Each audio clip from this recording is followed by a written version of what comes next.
Istri kecil milik Gus Tampan. Bab 002. Jangan sentuh saya. Bukan mahram. Tegas lelaki itu, membuat jantung Nova tersentak kaget. Heh, kok galak amat, sih? Cewek seimut gue kamu bentak-bentak kayak gini. Sayang banget tahu, gak?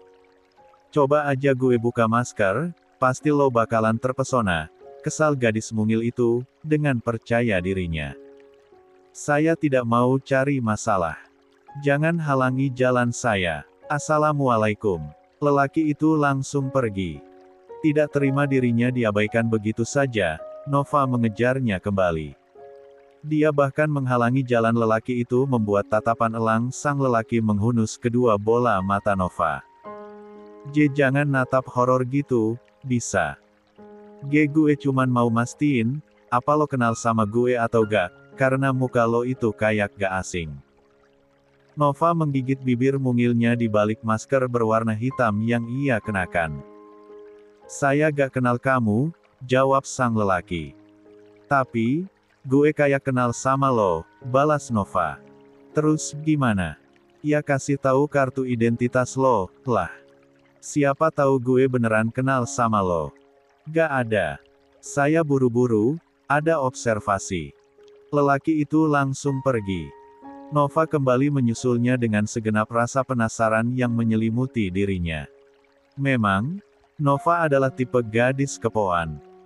Sebelum rasa penasarannya terjawab, dia tidak pernah menyerah untuk mencari tahu. Lo sakit? Ya, makanya mau ke IGD rumah sakit ini. Lelaki itu tidak menghiraukan Nova. Dia langsung berjalan masuk ke gedung IGD rumah sakit yang menjulang tinggi. Ish, sombong banget, sih.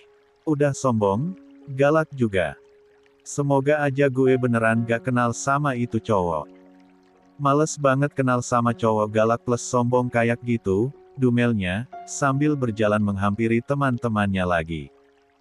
Dengan tatapan kesal, Nova memakai helmnya lagi. Mana mobilnya udah buat gue kalah dari si Violin. Sial banget gue hari ini. Syah? Lo kenapa? Kenapa marah-marah kayak gitu? Fania dengan rasa penuh simpati merangkul kedua bahu sahabatnya. Iya? Ih, Nova kenapa ngedumel gitu? Apa lo udah berhasil kenalan sama itu cowok? Tanya Naya. Ogah. Amit-amit kenalan sama cowok galak plus sombong kayak gitu. Semoga aja ini pertemuan pertama dan terakhir gue sama cowok kayak gitu, kesal Nova. Fania ternganga mendengarnya. Ih, yang bener aja loh, Syah. Cowok seganteng itu, loh. Iya, malah, lebih ganteng dari pacar lo, Syah, timpal Naya. Percuma ganteng kalau galak, mah. Syah, cowok galak itu lebih menantang. Pokoknya, gue berdoa semoga aja cowok tadi jodoh gue. Ah, jadi menghayal, kan, gue. Naya berhayal penuh cinta di dalam benaknya. Malas menanggapi kedua sahabatnya, Nova memilih pergi dengan motor hitamnya. Ia pergi dengan penuh rasa marah. Fania dan Naya langsung menyusul. 7. Apa-apaan ini? Nilai kamu turun kayak gini, Syah. Kamu ngapain aja di sekolah? Nova menghela napas mendengar omelan mamanya. Dia sama sekali tidak menjawab. Malah, gadis itu fokus ke ponsel yang ia mainkan sejak tadi. Sini. Arga langsung mengambil ponsel dari tangan putrinya, kalau orang tua ngomong, dengerin. Nova. Gadis cantik itu akhirnya menatap kedua orang tuanya. Maaf, Pa, Ma. Tapi, aku harus gimana? Emang segitu nilainya? Aku udah berusaha semaksimal mungkin, gurunya aja yang pelit ngasih nilai. Arga menepuk jidatnya sendiri. Bisa-bisanya anaknya ini malah menyalahkan guru yang memberikan nilai ulangan semester kepadanya. Udah, gak usah banyak alasan. Kalau semester 2 nanti nilai kamu makin merosot, lihat aja Mama dan Papa gak akan biarin kamu bebas keluar rumah lagi, ancam Tias. Gimana caranya gak bebasin aku? Papa dan mama aja gak pernah di rumah. Pulang ke rumah cuman 1 kali dalam 1 bulan mungkin, jawab Nova. Papa bakalan nyari asisten baru buat kamu. Kalau bisa, kamu bakalan papa carikan bodyguard yang akan menjaga kamu kemanapun kamu pergi, timpal Arga. Nova kaget mendengarnya, sontak ia berdiri. Gak mau. Papa dan mama gak bisa kayak gini ke aku. Kalau mau, kalian tetap di rumah aja jagain aku. Gampang, kan? Tias menatap sendu putrinya.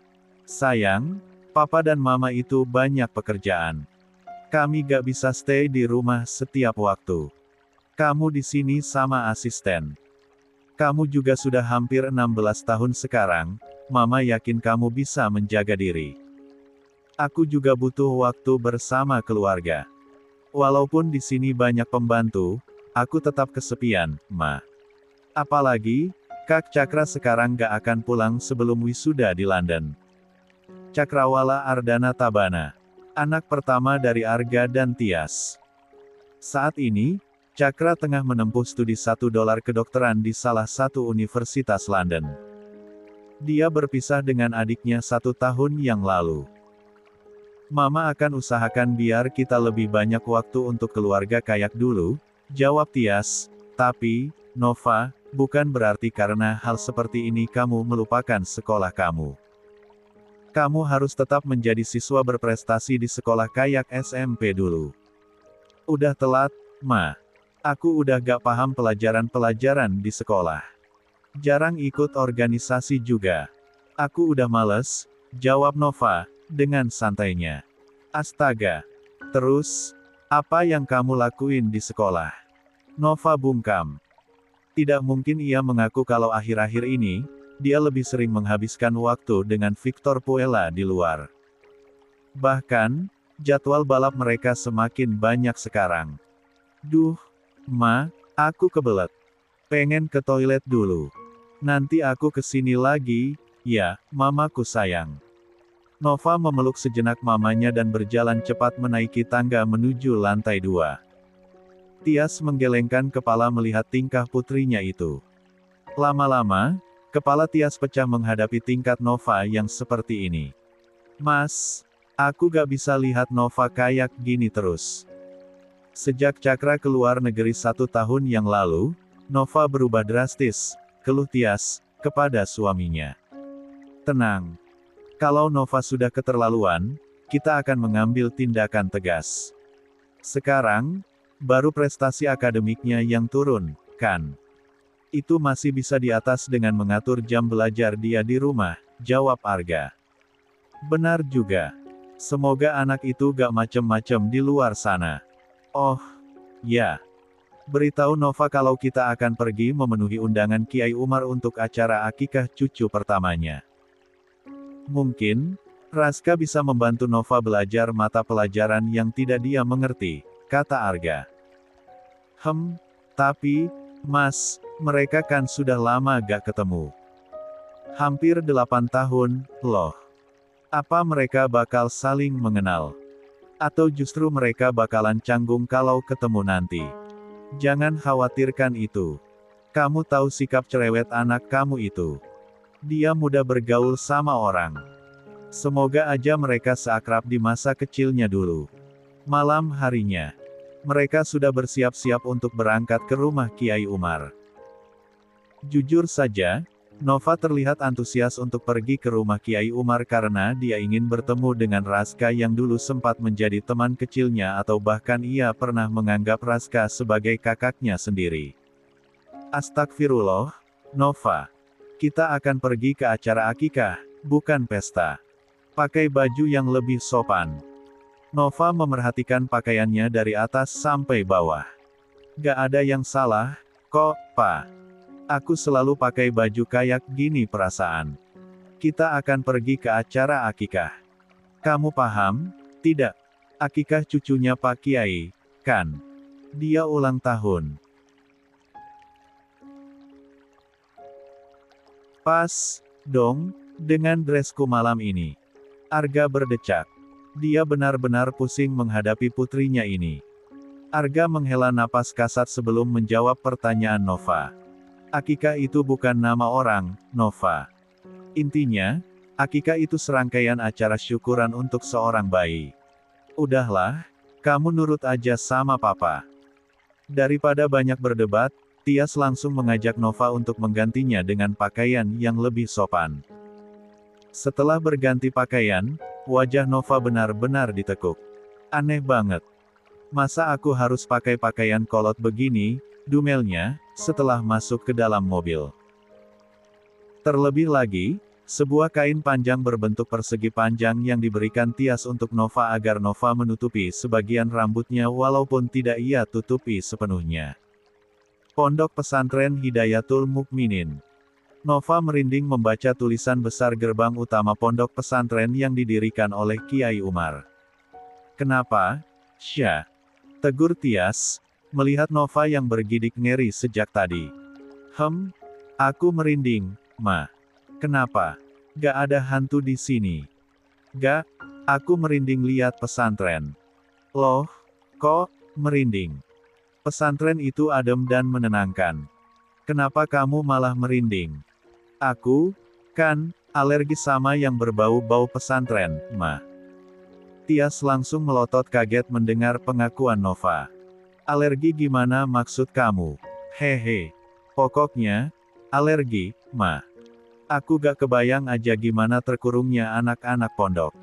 Apa mereka gak bosan? Iya. Mereka dikurung untuk diarahkan ke jalan yang benar. Tidak semua orang mencintai kebebasan, Nova. Bahkan, mereka yang sudah paham ilmu agama akan merasa pincang kalau berjalan tanpa mematuhi syariat agama, jelas Arga. Tapi, papa cuman bisa bilang gini ke kamu. Gak bisa papa ngajarin kamu yang lebih karena ini pun papa pernah dengar dari Pak Kiai, sambungnya. Syukurlah. Aku juga gak mau, Pa, kalau papa kurung aku kayak anak pondok. Aku ini muda, butuh dunia luar untuk memperbanyak pengalaman. Tias menggelengkan kepala mendengarnya. Ingin menimpali, tapi mobil mereka sudah sampai di halaman rumah Kiai Umar. Kiai Umar dan Umi Hadijah menyambut hangat kedatangan Arga beserta istri dan anaknya. Mereka kini berada di ruang tamu rumah Kiai Umar. Apa kabar, Pak Arga? Sapa Kiai Umar. Alhamdulillah. Kami baik, Pak Kiai. Pak Kiak sendiri bagaimana kabarnya? Alhamdulillah. Kami semua juga baik. Bola mata Nova bergerak menelisik setiap sudut ruangan. Kemudian, berfokus kepada Kiai Umar. Pak Kiai. Seru Nova, membuat mereka semua menatap ke arahnya. Ya, Nak. Hehe. Kak Raska mana, Pak Kiai? Aku kangen sama dia. Hampir 8 tahun gak pernah ketemu. Tias tercengang mendengar pertanyaan Nova yang langsung mencari Raska. Memang, di masa kecil, Raska dan Nova seakrab itu. Kiai Umar tersenyum. Nah, itu Raska. Nova menyipitkan mata melihat seorang lelaki berpakaian muslim rapi masuk ke ruang tamu. Dia kan, cowok galak di depan IGD tadi. Kok bisa dia ada di sini? Ketus Nova, kepada lelaki tersebut. Padahal, aku sudah berdoa semoga pertemuan tadi sore adalah pertemuan pertama dan terakhirku sama dia. Kenapa sekarang bisa ketemu lagi, sih? Kesalnya. Saya Raska. Hah? Mata Nova langsung membola. Dengan mata membola, Nova menunduk sembari menyelipkan rambutnya ke telinga. Ia bahkan langsung menutup wajahnya dengan kain penutup kepalanya. Kamu yang hampir menabrak mobil saya. Pertanyaan yang melayang ke dirinya itu membuat Nova terlihat panik. Apa Raska menyadari kalau dia hampir saja menabrak mobil Raska? Padahal, di tempat kejadian tadi, Raska tidak mempermasalahkan itu, pikir. Nova. Kamu balap motor juga, kan, Nova? Dek. Nova terbelalak mendapati pertanyaan Raska yang menghujam dirinya. Sedang, Arga dan Tias langsung saling menatap. Mereka belum tahu kalau ternyata anak kesayangannya itu sering balap motor. Ah, gak. Kak, kamu salah lihat. Aku mau pulang. Kegugupan Nova seolah membenarkan pertanyaan Raska tadi. Tias langsung menahan tangan putrinya, yang hendak beranjak pergi dari sana. Ma, aku mau pulang. Lepasin, pinta Nova, sebenarnya dilanda ketakutan. Gak sopan langsung pulang kayak gitu. Bukannya kamu juga pengen ketemu sama Kak Raska? Kata Tias. Arga dan Tias menahan kekecewaan atas kenyataan yang dia dengar bahwa putrinya suka balap motor karena saat ini mereka sedang berada di hadapan Kiai Umar, malu jika harus marah-marah di depan sang Kiai. Sayang, itu Raska. Hampir 8 tahun kalian gak ketemu. Apa kamu gak kangen? Sahut Arga, menahan kekecewaan juga. Gak mau. Aku gak mau ketemu dia lagi. Aku harap ini terakhir kalinya ketemu sama dia, Pak, jawab Nova. Loh, kenapa? Raska bisa menemani kamu belajar biar nilai kamu tinggi lagi untuk persiapan semester 2. Aku bisa belajar sendiri, Pak. Kak Cakra bisa ngajarin aku, kan? Kakak kamu lagi di luar negeri. Mana bisa? Timpal Tias. Ma, sekarang itu zaman canggih. Apa-apa bisa melalui online, kok. Apalagi, sudah ada robot yang dirancang dengan kecerdasan buatan untuk memudahkan pekerjaan manusia, bantah Nova. Itu akan membatasi manusia mengembangkan potensinya sendiri kalau kamu mengandalkan program. Kamu harus bisa menyeimbangkan biar otak kamu gak manja, Nova. Nasihat Arga. Lagian selama SMA, aku selalu belajar sendiri, kan? Papa dan Mama gak pernah nemenin aku lagi kayak dulu. Itulah, Nova, kamu sudah remaja. Harusnya, kamu punya guru les pribadi. Tapi, kamu gak mau, kan? Nah, sekarang syukur-syukur ada Kak Raska yang mau ngajarin kamu, jawab Tias. Gak mau, Ma. Aku gak mau ketemu dia lagi. Pokoknya, ini yang terakhir aku ketemu dia. Jujur, selain tidak suka, Nova juga merasa takut diinterogasi. Kamu mau papa kamu marah di sini karena kamu yang suka balap motor di luar sana? Bisik Tias. Nova langsung diam. Tentu saja dia merasa takut akan kemarahan papanya. Iya udah iya. Tapi, janji, iya, sama aku ini terakhir kalinya aku ketemu sama dia. Aku gak suka cowok galak. Astaga. Kak Raska gak galak, Nova. Mama, sih, gak tahu gimana dia nolak kenalan sama aku di depan IGD tadi. Sombong banget. Terus, sekarang, dia juga biasa aja ketemu sama aku. Gak ada reaksi sama sekali. Kak Raska, kamu harus gimana ketemu sama kamu? Kaget atau seneng, kek? Kalau mukanya kayak gitu, aku kan jadi takut, Ma. Raska, kamu seneng dan kaget ketemu Nova lagi. Umi Khadijah bertanya ke putranya, agar Nova tidak takut kepada Raska. Seneng dan kaget. Raska mengiyakan saja agar anak kecil itu puas. Tuh, Kak Raska seneng dan kaget ketemu kamu katanya. Udah? Ya, sekarang Nova ikut dia, kata Tias. Mana ada muka kaget dan seneng sedatar jalan kehidupan, Ma. Ya salam. Tias pusing meladeni cerewetnya Nova. Dia lebih memilih menyudahi perdebatan itu daripada semakin malu pada Kiai Umar dan keluarganya. Di ruang keluarga. Dia sangat lucu. Boleh aku menggendongnya? Nova menggelitiki pipi bayi mungil yang digendong oleh Harfa, anak pertama Kiai Umar atau kakak dari Raska. Boleh dong, sayang. Harfa selalu manis dalam menyikapi siapa saja, apalagi seorang anak atau remaja seperti Nova. Dia adalah pengajar di pondok pesantren ayahnya. Harfa sangat terkenal dengan sifat kelembutannya kepada murid-muridnya persis seperti Umi Khadijah. Nova, kamu harus belajar. Kenapa malah gendong bayi? Tegur Raska. Bola mata cantik gadis itu menatap malas Raska. Gak mau. Cepat, saya ada jadwal kuliah online setengah jam lagi. Bersiap-siap aja buat kulon, jawab Nova, dengan santainya. Saya harus tetap menjalankan amanah papa dan mama kamu buat bantu kamu memahami materi pelajaran kamu ini. Ayo, berikan bayi itu ke Ning Harfa lagi dan belajar sama saya. Nova mengangkat sebelah alisnya. Ning, Nining. Harfa terkekeh melihat Nova yang tidak mengerti panggilan, Ning. Ning itu panggilan, Nova. Kayak sebuah gelar. Sama kayak Kak Raska, dia sebenarnya dipanggil Gus Raska. Kedua mata Nova melebar.